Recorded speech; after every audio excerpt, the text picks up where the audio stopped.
The spaceship docked with a gentle hiss. Dr. Henry Miller gathered his few belongings and took a deep breath. After 6 months of travel, he had finally arrived at Celestial Station Alpha, the largest medical facility in the known galaxy. Through the small window, he could see the enormous ring-shaped station orbiting the beautiful blue-green planet Lumina, the capital world of the Galactic Confederation. Henry was the first human doctor ever selected for the Interspecies Medical Exchange program. It was a great honor, but also a heavy burden. Humans came from Earth, a planet classified as a death world by galactic standards. Earth's high gravity, extreme weather, and dangerous wildlife had shaped humans into strong, durable beings compared to most other intelligent species. Many aliens feared humans, viewing them as unpredictable and potentially violent. As the airlock opened, Henry stepped into his new home. The air smelled different, clean but with a hint of something sweet. The gravity felt lighter, adjusted, to accommodate the various species that worked on the station. A small group waited for him, standing at a careful distance. "Welcome to Celestial Station Alpha, Dr. Miller," said a tall, thin being with pale blue, almost translucent skin. "I am Dr. Zilex, medical director of this facility." Henry extended his hand, then quickly pulled it back when he saw Dr. Zilex. "Flinch." "Sorry," Henry said. "Human greeting habit." Dr. Zilex nodded stiffly. "You will find that many species here are unaccustomed to physical contact, especially with beings of your strength. Please follow me."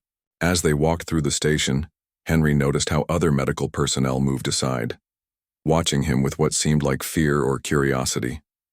The hallways were wide and tall, designed for beings of all shapes and sizes. Through large windows, he could see treatment rooms filled with medical equipment unlike anything on Earth. "Your living quarters," Dr. Zilex said, stopping at a door. "You will begin observation duties tomorrow at 0700 station time. Your schedule has been loaded to your communication device." "Observation duties?" Henry asked. "I was told I would be treating patients." Dr. Zilex's large eyes blinked slowly. "Perhaps eventually. For now you will observe. Your physical capabilities make many patients and staff uncomfortable. Humans are still new to the Confederation. Trust must be earned." After Dr. Zilex left, Henry sat on his bed, feeling the weight of isolation. He had known there would be challenges, but he hadn't expected to be treated like a dangerous animal. Still, he was determined to succeed. He wasn't just representing himself, but all of humanity. The next few weeks were difficult. Henry followed various doctors around the station, watching, but never helping. He studied strange anatomies and unfamiliar diseases. He learned about species that breathed different gases, had multiple hearts, or could regrow limbs. It was fascinating, but frustrating to be kept at a distance. "Why do they even have me here if they won't let me do anything?" Henry complained.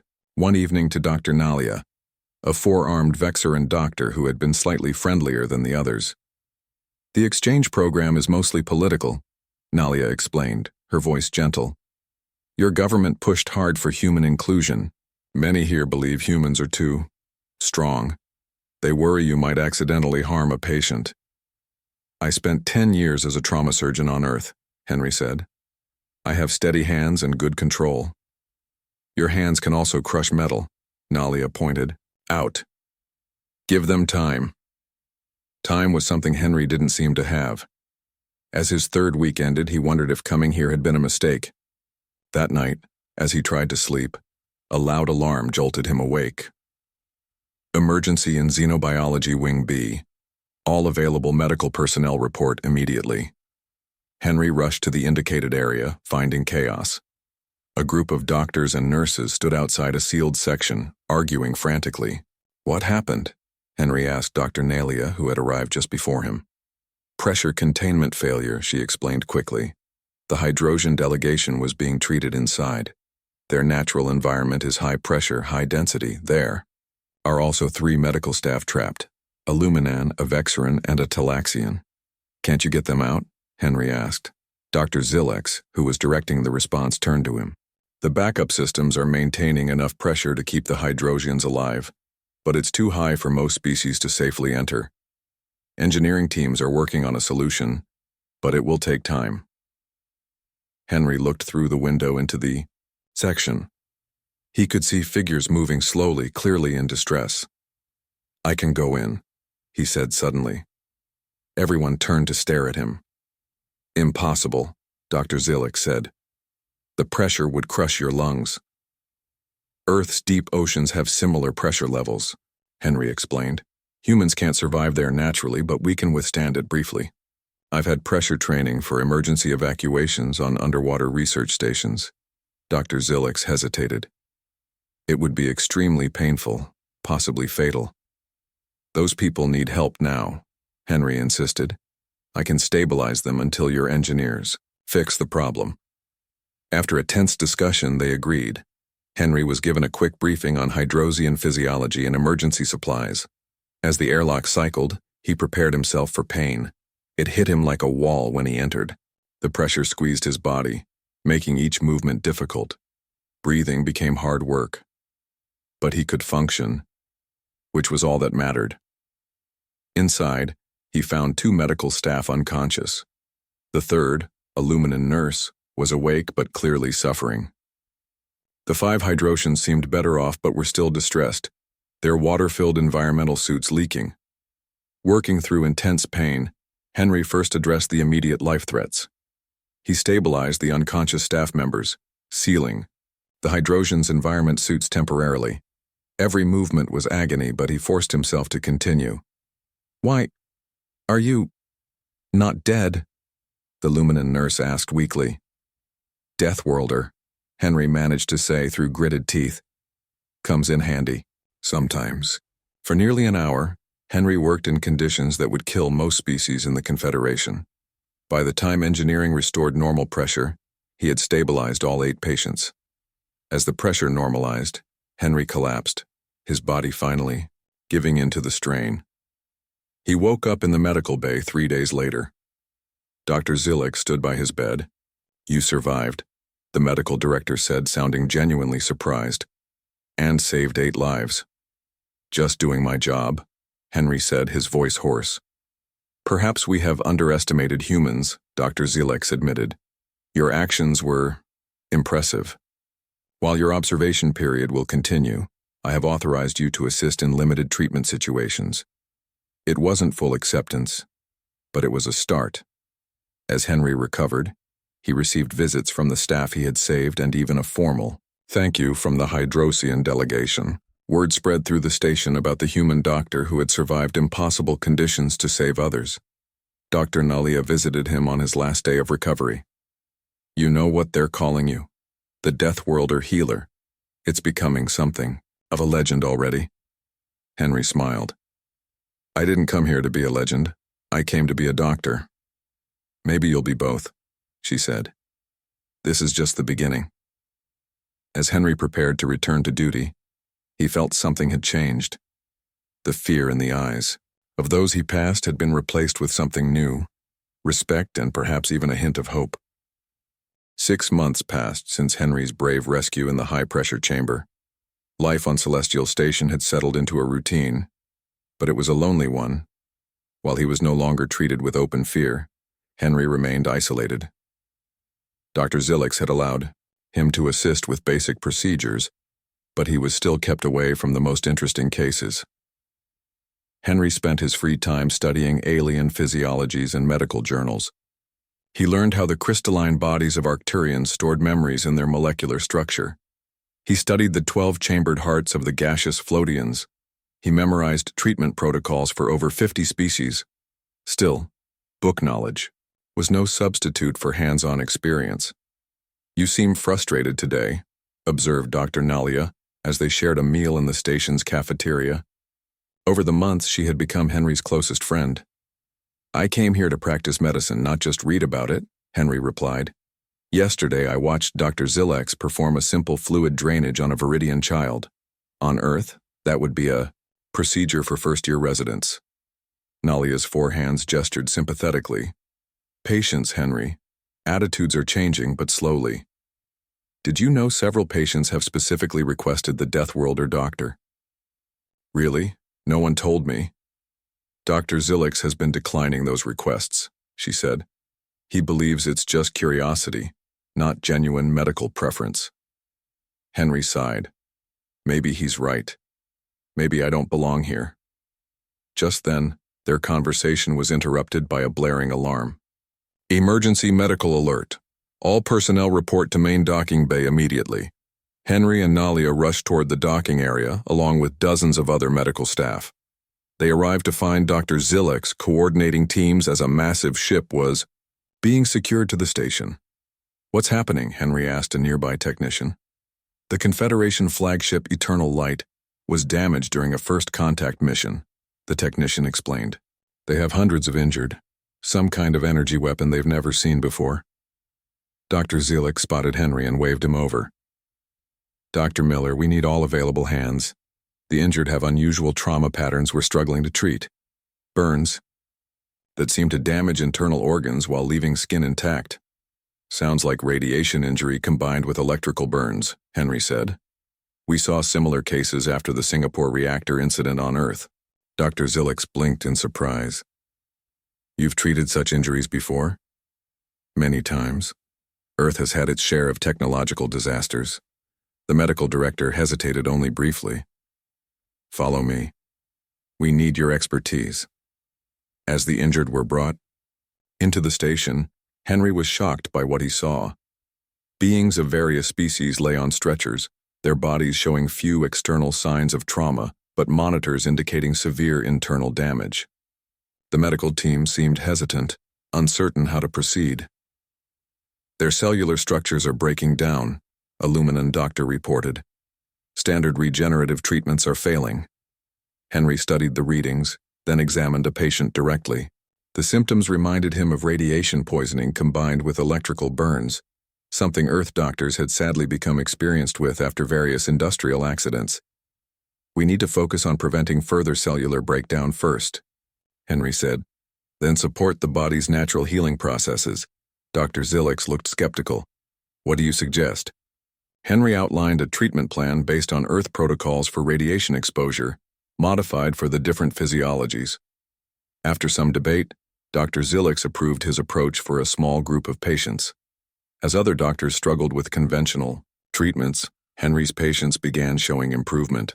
Word spread through the medical teams, and soon Dr. Zilix assigned Henry to lead treatment for the most critical cases.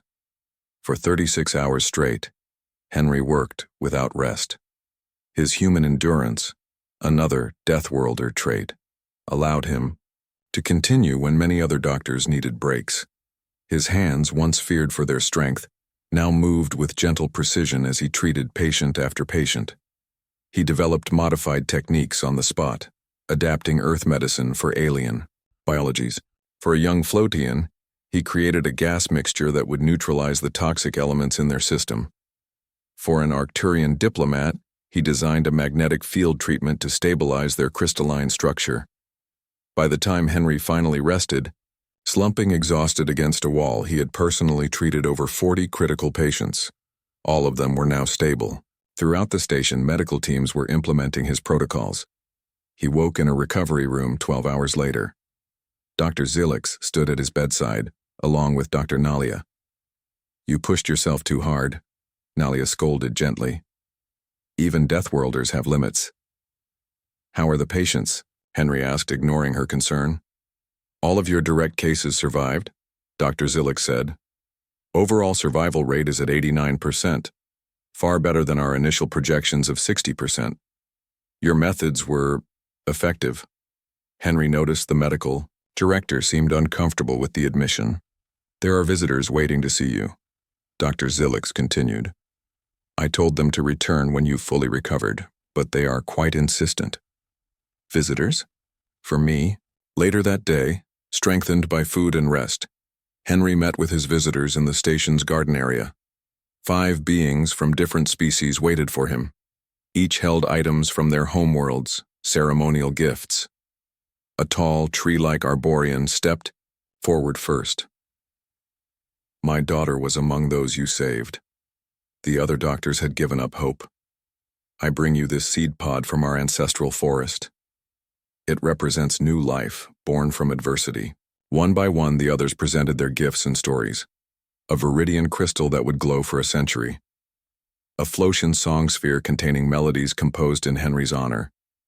A delicate Arcturian memory sculpture that captured the moment of healing.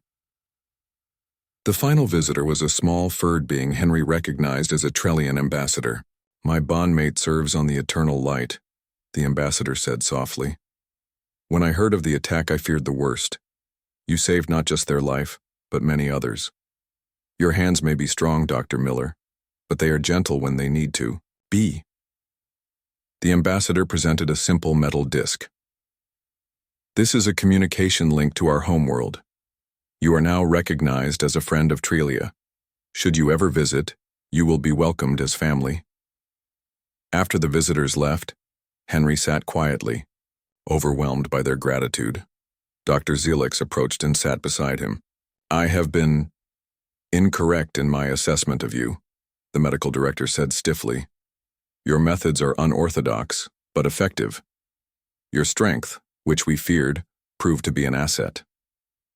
"I'm still the same person I was yesterday," Henry pointed out. "Yes, but now we see you more clearly." Dr. Zilex handed him a data pad. "I've removed the restrictions from your medical credentials. Starting tomorrow, you may treat patients directly. We will also begin a program to incorporate some of your Earth techniques into our protocols." As Dr. Zilex left, Dr. Nalia appeared, with a smile. "It seems the Deathworlder doctor has become a bit of a celebrity." Henry looked down at the gifts from 5 different worlds. "I didn't come here for recognition. I just wanted to help." "Sometimes," Nalia said, "those are the people who become legends." That night, messages arrived from across the Confederation. Patients, families, and even medical professionals curious about the human healer with hands that could save any species. What had begun as a diplomatic courtesy was becoming something much more significant. The journey of the Deathworlder doctor had truly begun. 2 years passed since the Eternal Light emergency. Dr. Henry Miller was no longer just tolerated on Celestial Station, he was sought after. Patients from across the galaxy requested the Deathworlder doctor for their treatments. Medical students followed him through the halls, eager to learn his techniques. Henry now had his own research lab and a small team. Dr. Nalia served as his chief assistant, her 4 arms proving perfect for the complex procedures they developed. 2 other alien doctors had joined them, along with a rotating group of students from various species. "Another message from Galactic Medical Academy," Nalia said one morning, handing Henry a data tablet. "They want you to speak at next month's conference." Henry sighed. "Tell them I'm too busy with patients." "That's what you said last time," Nalia reminded him. "And the time before that. You can't avoid the spotlight forever." "I didn't come here to be famous," Henry said. "I came to help people." Their conversation was interrupted by an urgent call. "Dr. Miller, please report to Diplomatic Wing, Suite 12 immediately." Henry hurried to the location, wondering what emergency awaited him. The Diplomatic Wing housed important visitors to the station. When he arrived, he found Dr. Zilix waiting outside an ornate door. "What's the situation?" Henry asked. "Ambassador Krell of the Volcar Dominion," Dr. Zilix explained quietly. "He collapsed during negotiations. This is a delicate political situation, Henry. The Volcars have historically been difficult allies." Henry nodded. The Volcars were a crystalline species known for their advanced technology and isolationist tendencies. They rarely sought medical help outside their own kind. Inside the suite, Henry found a being unlike any he had treated before. Ambassador Krell appeared to be made of smoky quartz crystal, with pulsing blue light visible deep within his structure. Several Volcar assistants stood nearby, their crystal bodies showing patterns that Henry recognized as distress. "The ambassador suffers from neural degradation," one assistant explained. "It is a condition that affects our kind in the later stages of life. We believed it was manageable, but something has accelerated the process." Henry scanned the ambassador with his medical devices. The readings were unlike anything he had seen. Before. May I ask a personal question? How old is the ambassador? By your time measurement, approximately 4,000 years, the assistant replied. Henry tried not to show his surprise. He examined the ambassador more closely, noting how certain crystal patterns seemed clouded. The neural pathways are breaking. Down, Henry said. But the pattern reminds me of something. He paused, thinking hard. On Earth, we have certain mineral formations that degrade in similar ways when exposed to specific frequencies of radiation. The Volcar assistants exchanged glances. The ambassador did inspect a new propulsion system yesterday, one admitted. Henry worked through the night studying Volcar physiology and comparing it to Earth mineral structures. The similarities were striking. By morning, he had developed a theory. I believe I can help, he told the anxious assistants. But my method is experimental. Our own doctors have declared his condition untreatable, an assistant said. We will accept the risk. Using modified equipment from his lab, Henry created a specialized energy field based on treatments used for radiation damage to crystal structures on Earth. He calibrated it specifically for the ambassador's unique pattern. This might feel strange, Henry warned as he activated the device. For several tense minutes, nothing seemed to happen. Then gradually, the cloudy areas in the ambassador's crystal body began to clear. The blue light pulsing within grew stronger. Ambassador Krell's voice suddenly filled the room, though he had no visible mouth. The pain is receding. How is this possible? Henry explained his theory about the similarities between Volcar neural pathways and Earth crystal formations. Your condition isn't curable, but it is manageable. With regular treatments, you should be able to function normally for, well, I'm not sure how long in your lifespan, but many more years. 3 days later, Ambassador Krell left the station, fully recovered. Before departing, he presented Henry with a small crystal sphere. This contains knowledge from our medical archives. Perhaps it will help you develop your treatment further. The Volcar Dominion acknowledges its debt to you. Dr. Miller of Earth. News of the ambassador's recovery spread quickly. What Henry had considered a routine treatment, albeit for an unusual patient, was being called a miracle across the Confederation. The supposedly incurable Volcar neural degradation had been treated by a human using adaptations of primitive Earth techniques. Within weeks, Henry received research offers from 20 different worlds. The Galactic Medical Journal requested a detailed paper on his treatment method. The Confederation Council awarded him their highest medical honor. You can't hide in your lab anymore, Dr. Zilix told him during a private meeting. You've become too important. I'm just one doctor, Henry protested. You are more than that now, Dr. Zilix said. You represent a new approach to medicine, the integration of knowledge from worlds previously considered too primitive for serious study. Dr. Zilix slid a data tablet across the desk. The Confederation Medical Council has approved your proposal for an interspecies trauma center. You will be its director. Henry stared at the tablet in shock. He had submitted that proposal almost a year ago, expecting it to be rejected. This is unexpected. There's more, Dr. Zilix continued. 5 other human doctors have been approved to join your team. Also, representatives from 3 other high-gravity worlds have requested positions. Other Deathworlders? Henry asked, surprised. Yes, it seems your success has opened doors previously closed. Species we once feared might now offer medical insights we never considered. As Henry left Dr. Zilix's office, he found Dr. Nalia waiting for him. I heard the news, she said excitedly. Director of the first Interspecies Trauma Center. I also saw the latest issue of Galactic Health Quarterly. She held up a holographic display showing a medical journal. Henry's face was on the cover, along with the headline, Deathworlder Medicine, Brutal Methods, Brilliant Results. Brutal methods? Henry read, frowning. That's not very flattering. It's actually meant as a compliment, Nalia explained. To many species, Earth medicine seems direct and forceful compared to our more cautious approaches. But no one can argue with your results. That evening, Henry sent a message to Earth to his old hospital in Chicago. He requested medical records, research papers, and training materials that might help his new center. He also sent an invitation to his former colleagues. Come to Celestial Station, bring your knowledge, help build something new. Later, standing at the large window in his Kaoi quarters, Henry watched ships arrive and depart from the station. Somewhere out there, patients who would have died just a few years ago were living normal lives because of treatments he had developed.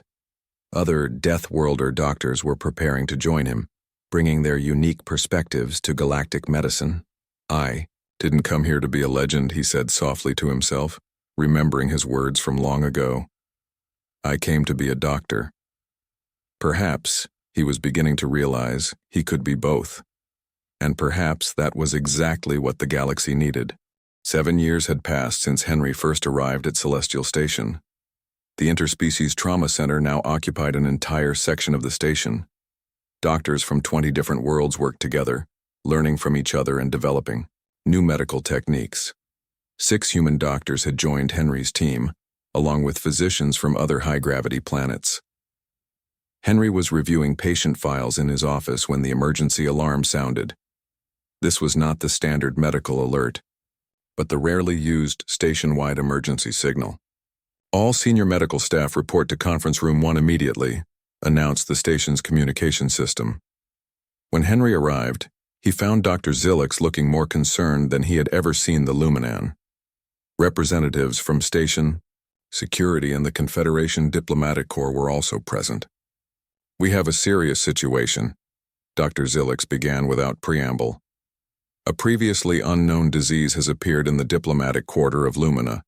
12 diplomats from 7 different species have died in the past 48 hours. A security officer displayed holographic images of the victims. Henry noticed something strange immediately. These species shouldn't be able to catch the same disease, he said. Their biologies are too different. Exactly, Dr. Zilix agreed. Which is why we fear this is not natural. Preliminary analysis suggests an engineered pathogen. The room fell silent. Biological weapons were forbidden by the oldest Confederation treaties. What are the symptoms? Henry asked. It varies by species, a Confederation health official explained. But all show rapid organ failure, immune system collapse, and neurological damage. Quarantine protocols are in place, but they're failing. The disease keeps jumping between incompatible biologies. How can we help? Henry asked. The Confederation Council has requested your center's involvement.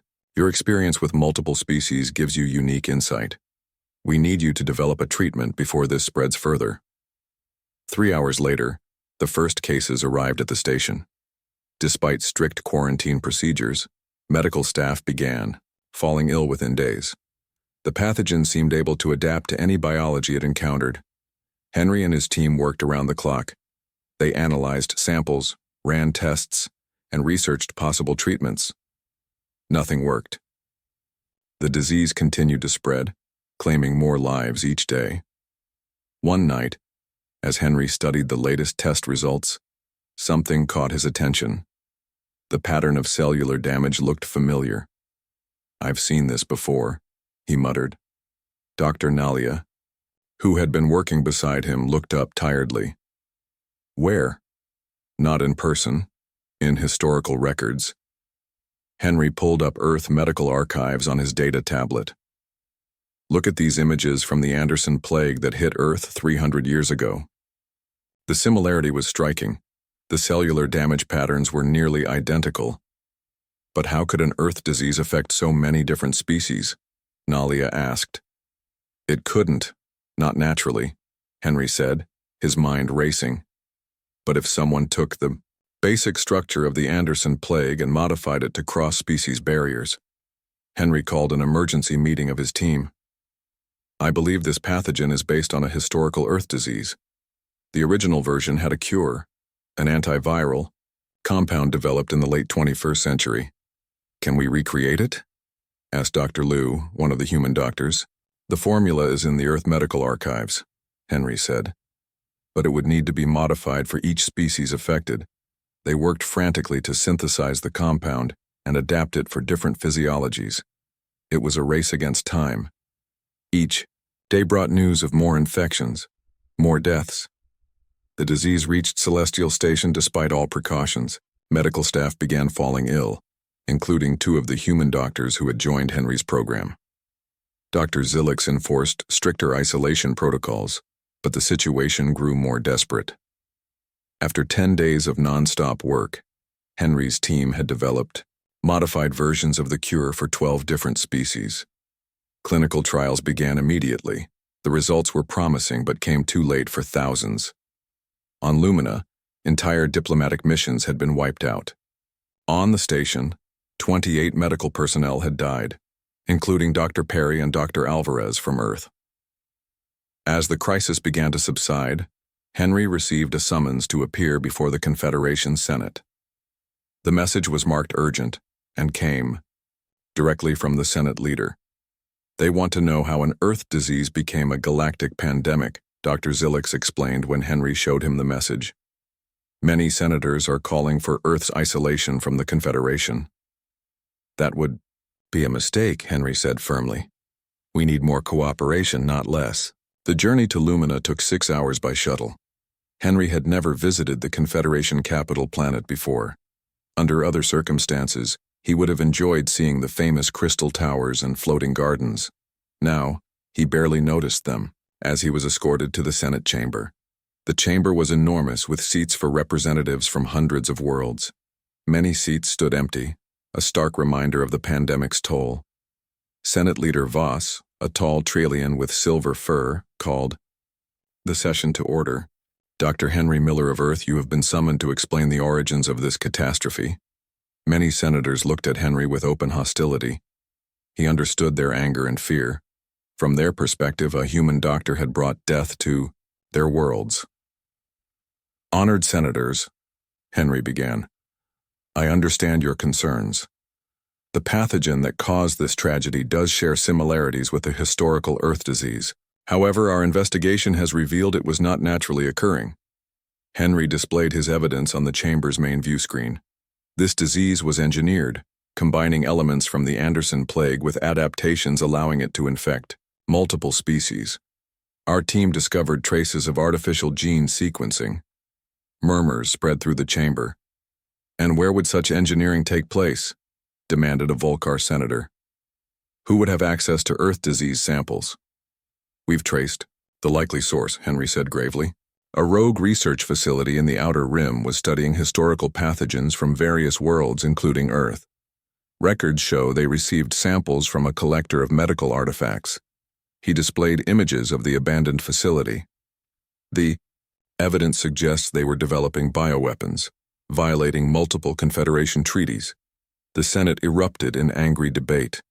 Some senators still called for Earth's isolation, while others demanded immediate action against any remaining research facilities. Finally, Henry asked to speak again. When the chamber quieted, he looked around at the representatives of hundreds of different worlds. The same adaptations that make humans dangerous, our resilience, our aggression, our determination, are precisely what allowed us to survive plagues like this one, he told the Senate. Medicine cannot advance by excluding knowledge, no matter how uncomfortable its source. He showed images of his team working together, humans alongside beings from across the galaxy. This crisis has cost us dearly. We've lost colleagues, friends, and family. But together we found a solution faster than any single species could have alone. If we allow fear to divide us now, we only make ourselves more vulnerable in the future.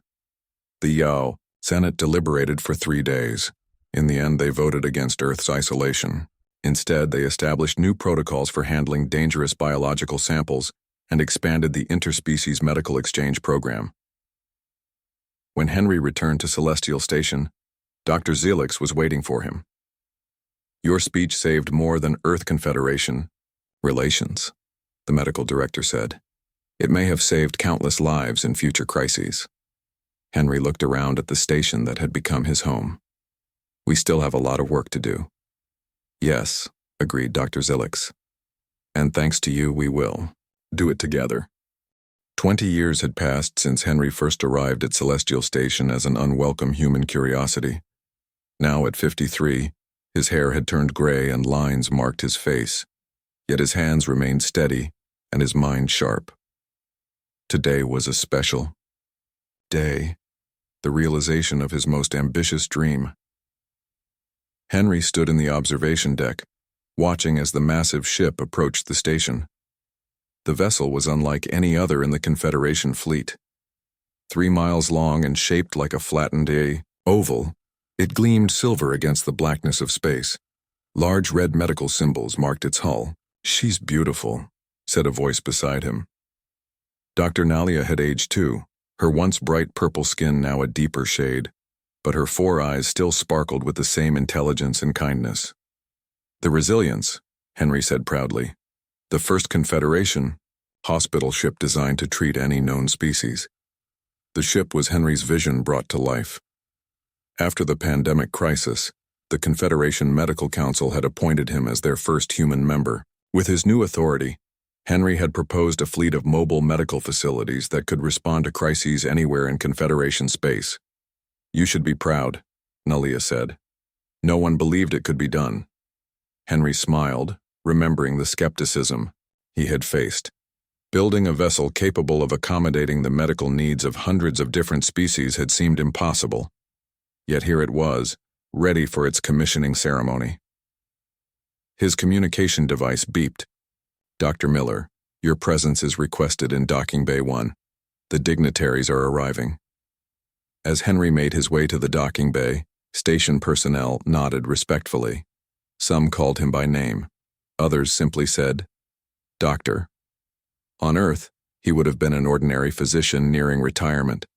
Here, he had become a legend.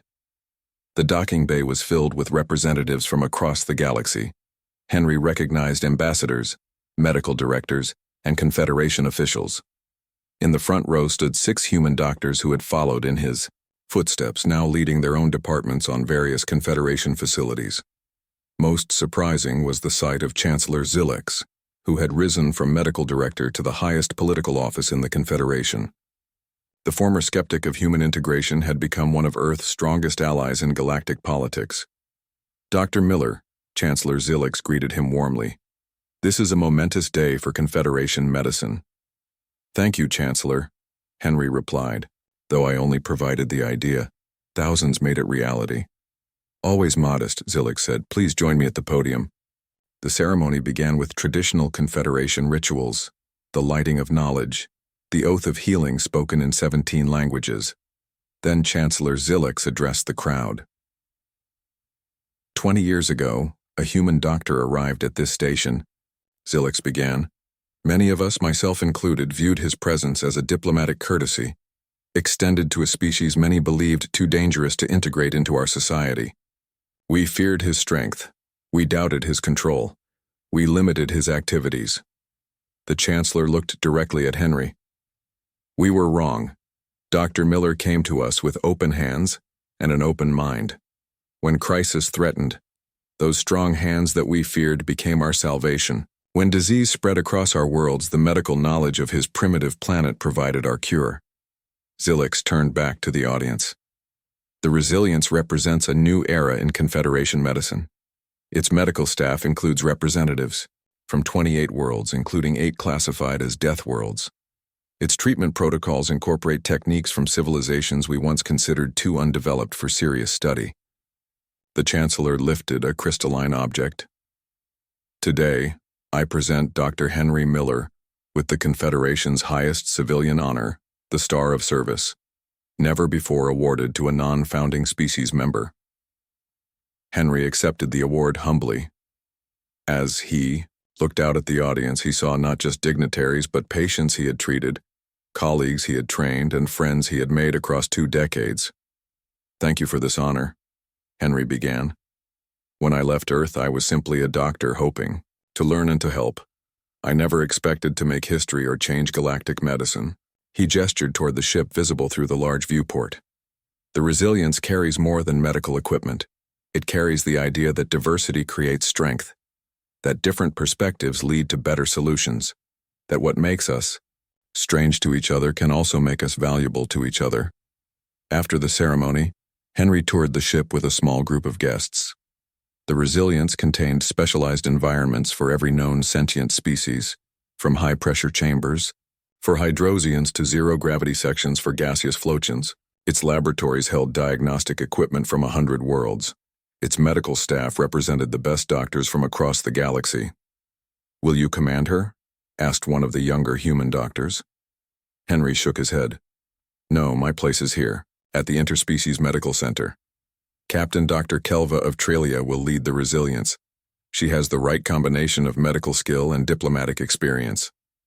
Later, as the celebrations wound down, Henry found himself alone with Chancellor Zilix in the observation lounge, watching as final preparations were made for the Resilience's maiden voyage.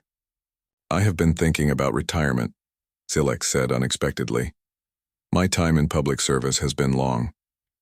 "You've served the Confederation well," Henry replied. "As have you," Zilix said, "though neither of us could have predicted our paths when we first met." Henry smiled, remembering the fearful medical director who had once restricted him to observation duties.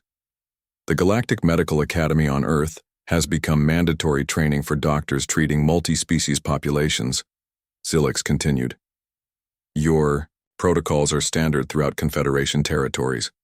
The term Deathworlder, once used with fear, now carries respect in medical circles." "Things change," Henry said simply. "People change them," Zilix corrected. "You change them, Henry." The next morning, Henry returned to his regular duties at the medical center. In the main atrium stood a new addition, a statue of a human figure with outstretched hands.